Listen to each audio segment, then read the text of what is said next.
Nunca permitamos que una buena crisis se desperdicie, decía Winston Churchill en los tiempos más aterradores de la Segunda Guerra Mundial.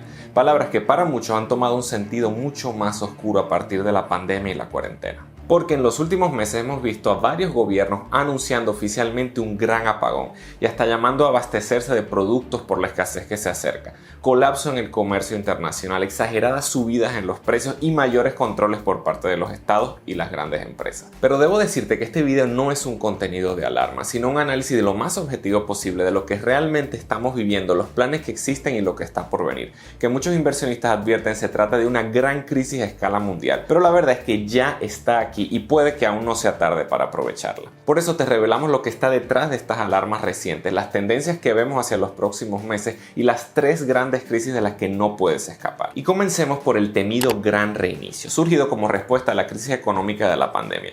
Y aunque este Great Reset se menciona mucho, poco se habla de la gran crisis energética que al menos en parte está provocando. El Gran Reinicio es una iniciativa del Foro Económico Mundial que inicialmente yo juraba que era una institución oficial, pero realmente es un foro donde se reúnen las llamadas élites globales. Estamos hablando de poderosos jefes de Estado, grandes empresas, incluso petroleras, el sector financiero, etcétera, etcétera. Y uno de sus temas centrales actualmente son las medidas para combatir el cambio climático, con la consecuencia aparentemente inesperada del gran apagón. ¿Por qué? Porque se desincentivó el desarrollo de los hidrocarburos como el petróleo y el gas por su efecto contaminante, se cerraron plantas nucleares y de carbón, se colocó más impuestos a su producción y se impulsó energías renovables como la eólica y la solar que justamente dependen de las condiciones climáticas, el viento y el sol. La consecuencia, esto pone a la economía mundial en una situación muy frágil porque al aumentar el consumo de energía con la recuperación económica no hay suficiente y se disparan los precios. Cualquier cambio que uno puede entender que es positivo o que va a ser positivo, hay que probarlo a ver el efecto. Y creo que eso es lo que está pasando con esto del cambio climático.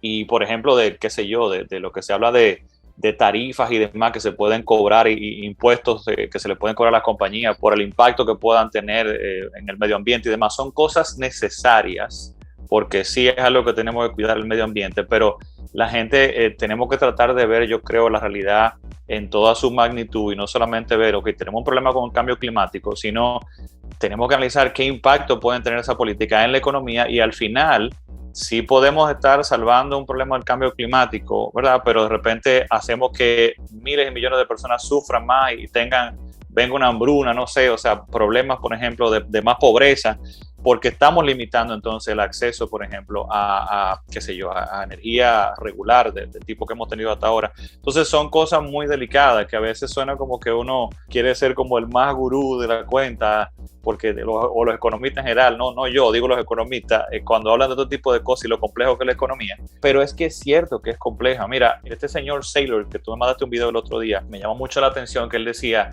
es que la economía y el flujo de dinero es algo súper complejo, no son ecuaciones sencillas que te van a resolver ese asunto, es prácticamente como este asunto de la física de los fluidos, por ejemplo. O sea, se va moviendo el dinero en la economía y todo tiene un impacto sobre lo otro y demás, todo está súper interconectado, es súper complejo. Pero yo le agrego algo más a otro video que vi por otro lado, hablando de qué hace complejo la economía y por qué es tan difícil predecir hacia el futuro lo que puede pasar y el efecto de ciertas políticas. Y es como pasa con el clima, por ejemplo. El clima hemos llegado a poder analizar que si hay una probabilidad de que llueva hoy de un 50, un 60%. Y hemos llegado a un nivel muy bueno. Y tenemos modelos para proyectar, por ejemplo, un huracán hacia dónde va y cómo va a impactar y en qué tiempo. Y hay modelos que te dicen, bueno, puede ir en este rango, por ejemplo, de acá a acá, ¿verdad? Pero la economía le agrega otro punto y es que ese sistema se afecta por las predicciones que nosotros hacemos. Y es el problemazo que tiene la economía, donde inmediatamente tú estás viendo que pongamos por ejemplo la política monetaria, se va a aumentar tasa de política monetaria en Estados Unidos. Ya mañana el mercado reacciona y adelanta ese efecto antes de que se haga. Entonces es mucho más complejo porque tiene un feedback él mismo. Entonces hay que tener mucho cuidado con la economía. Pero el tema del cambio climático no es el único tipo de política que está impulsando el gran reinicio y que no sabemos qué consecuencias puede tener. Se habla de una cuarta revolución industrial. El humano aumentado por nuevas tecnologías, modificación genética, reconocimiento facial, drones y una infinidad de cosas que ciertamente son algunos de los desarrollos y cambios que ya estamos viviendo actualmente.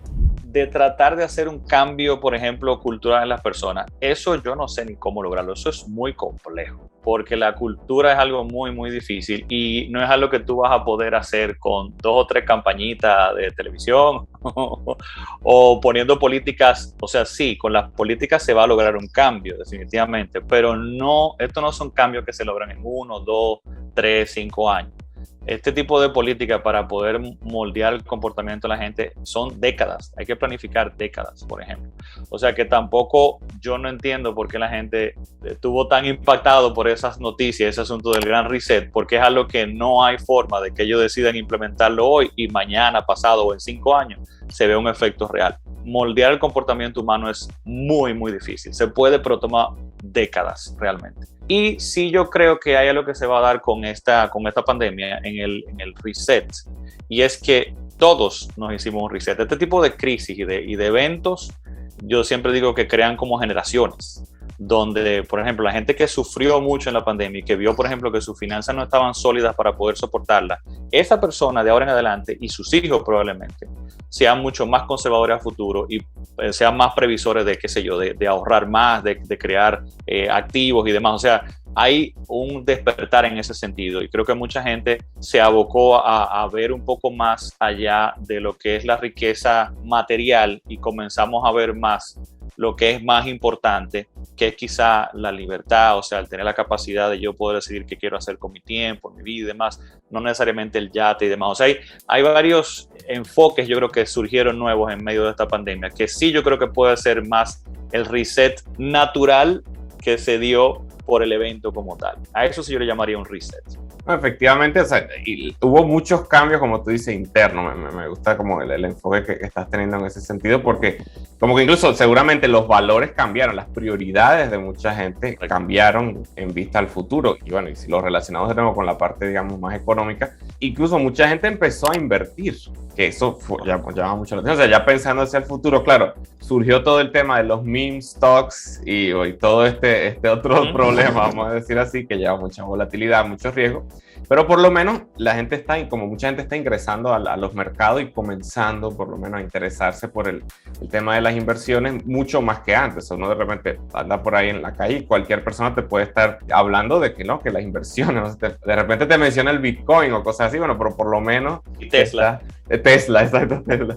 Pero por lo menos se está interesando con todo esto. Pero entonces ahí viene, y esto es algo interesante que puede causar de repente más volatilidad. No sé cómo tú ves en ese sentido, pero claro, hay mucho, como los retail investors, muchos inversionistas pequeños que están ingresando al mercado, no tienen de repente ese entrenamiento y viene la parte psicológica y la incertidumbre como que aumenta más en ese sentido. Entonces, claro, por eso vemos lo de las noticias, entiendo yo, que surgen estas tendencias.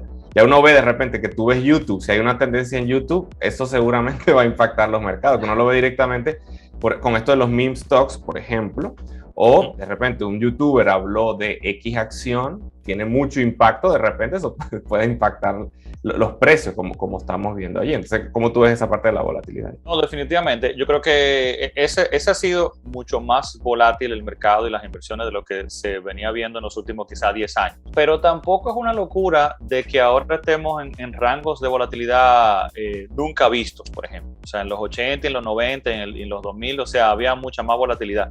Lo que pasa es que luego del 2000 y más específicamente del 2008, con todo este asunto del incentivo a la economía y mete dinero y baja tasa de interés y demás, pues el mercado solamente lo que ha hecho es subir y de hecho bastante estable. Eso ha sido lo raro, lo estable de los últimos 10 años. Lo que estamos viviendo en los últimos 2 años es quizá lo más normal que siempre como que se ha visto a largo plazo en el mercado. Pero sí ha estado influenciado tanto por la crisis, o sea, inmediatamente el mercado tiene incertidumbre y no sabe qué va a pasar, que fue lo que pasó cuando apareció pues, la pandemia y este coronavirus.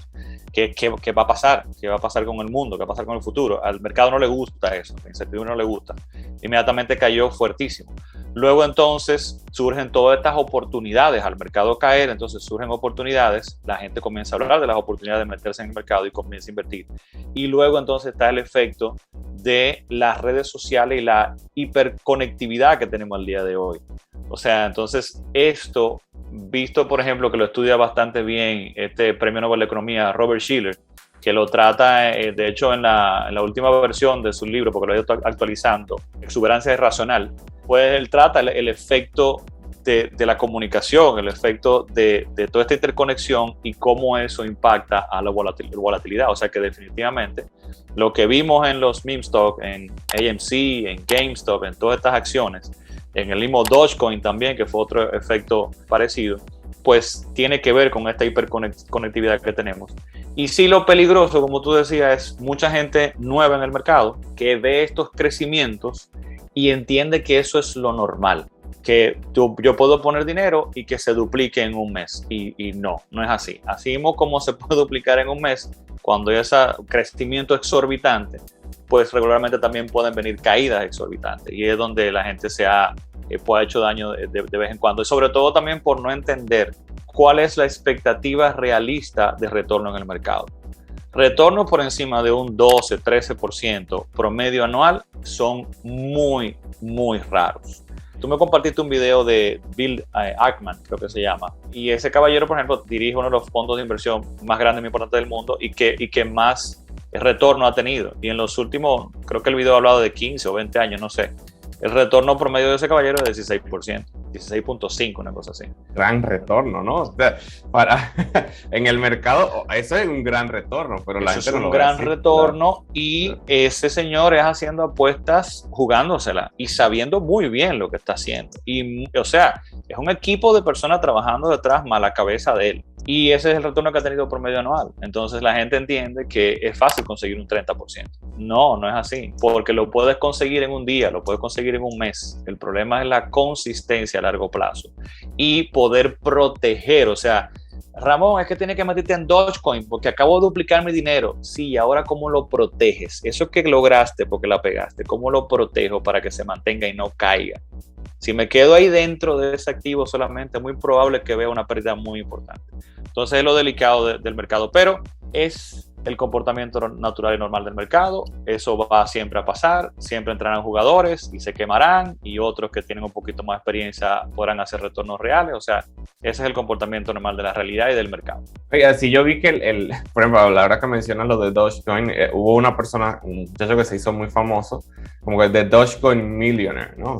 Porque fue como la primera persona que se hizo millonaria con Dogecoin, pero si tú ves su portafolio hoy en día, él no quiso vender, nunca. O sea, y al final tenía como 3 millones en un momento y ya va por 900, o sea, perdió muchísimo.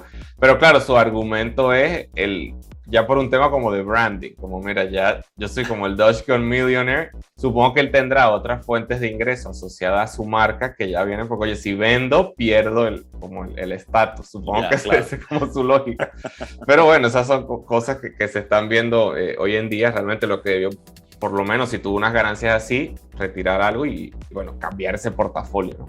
Y junto a esa volatilidad en el sector financiero que permite grandes ganancias pero también grandes pérdidas, tenemos otra gran crisis en la economía real, específicamente en el comercio internacional y las cadenas de suministro. La economía real no son solo las mercancías, a pesar de que mucho el gran susto se está hablando de las cadenas de suministro, el impacto que esto puede tener. Sin embargo, si uno ve los porcentajes de la economía, como están distribuidos, el Producto Interno Bruto, las mercancías, o sea, los bienes físicos no son la mayor parte de la economía. La mayor parte estamos hablando de servicios, ¿no? Sin embargo, el comercio internacional, una gran base del comercio internacional, es el comercio de mercancías. Y eso es lo que se está viendo hoy en día con los problemas en las cadenas de suministro, que han impactado muchísimo los precios, porque justamente, y es algo como lógico, si tú cierras unas economías y de paso en tiempos distintos, porque vimos como el virus pasó primero en China y se fue expandiendo a lo largo del mundo. Si en una economía cierran primero, que es el principal exportador de todo el mundo,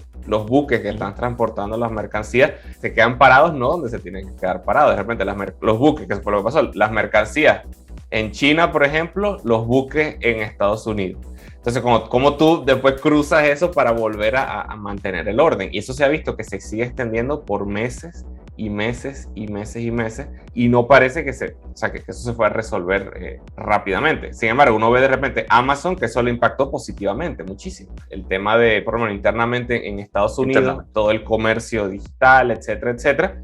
pero en las cadenas de suministro se ve todo esto y eso nos impacta, uno ve en los precios directamente todo lo que eso ha, digamos, aumentado. Después uno vio lo que pasó en el canal de Suez, que paró a mitad del comercio y todo se siguió extendiendo. Entonces había el susto era, no, todo va a colapsar a fin de año, todo se va a colapsar, la demanda es demasiada, pero hay un producto en particular que se está hablando mucho porque es fundamental para la producción de muchos otros productos tecnológicos, que es el tema de la escasez de microchips, donde, claro, ahí se ve que hay toda una guerra tecnológica, por decirlo de algún lado, por digamos, la hegemonía en ese sentido. De repente está China, está Estados Unidos. Incluso he visto que Biden ha tomado políticas como para impulsar la producción de este tipo de cosas. E incluso yo he visto, recuerdo en un momento durante el tema, bueno, cuando estábamos saliendo de la cuarentena, que yo estaba comprando, tengo mi computador, iba como a renovar todo y hubo muchos elementos, vamos a decir, que subieron bastante de precio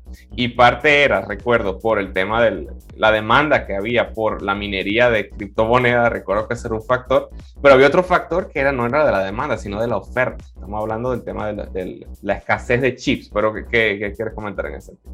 Ahí está lo que comentábamos, de lo complejo de la economía y cómo se dan efectos dominó y a veces uno no entiende lo que puede provocar algo dentro de la economía y como tú dices, oh, pero ¿de dónde viene? O sea, ¿por qué está pasando eso? Y cuando analizas, tú dices, wow, mira las relaciones que hay en la economía. Por ejemplo, en el caso de los microchips, lo que se sabe que ha pasado está el asunto, como tú decías, de la criptomoneda y la minería de criptomonedas, pero más específicamente en el 2020 lo que se dice es que todos confinados en la casa, el trabajo virtual, los niños en los colegios virtuales también, pues hubo una gran demanda y una compra de dispositivos electrónicos, de computadoras, de tablets, de celulares, de todo tipo. Y todo utiliza microchips.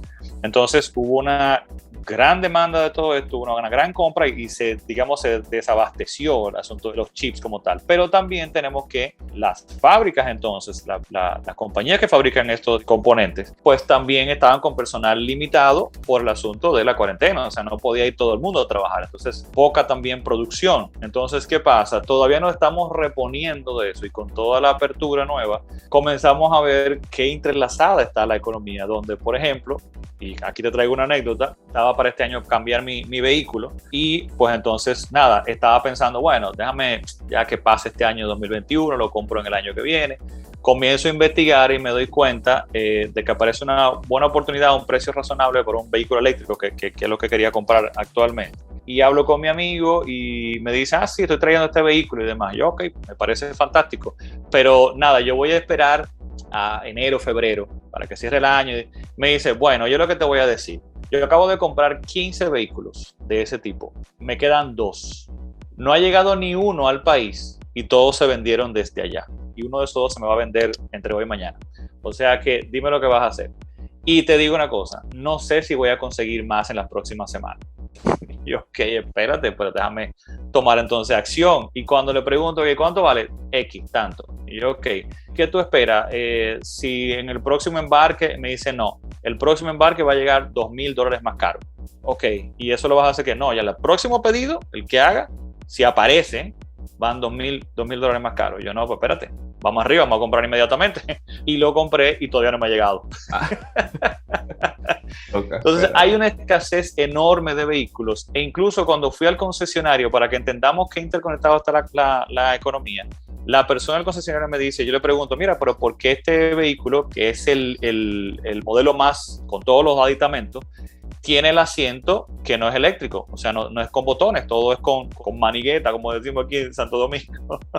Y él me dice, no, mira lo que está pasando. Cuando yo le pongo una orden ahora con las especificaciones a la fábrica me dice, mira, tú me estás pidiendo eso, pero lo que te puedo entregar es esto, porque los chips que se utilizan para esta funcionalidad no hay. Y eso ha tenido un impacto no solamente en los vehículos, sino también, creo que tuviste uno de esos videos por ahí, en ¿cómo se llaman esto? Los rentacars, los concesionarios del alquiler de vehículos, por ejemplo, no tienen vehículos y han subido muchísimo los alquileres también. Entonces, fíjense cómo todo está interconectado.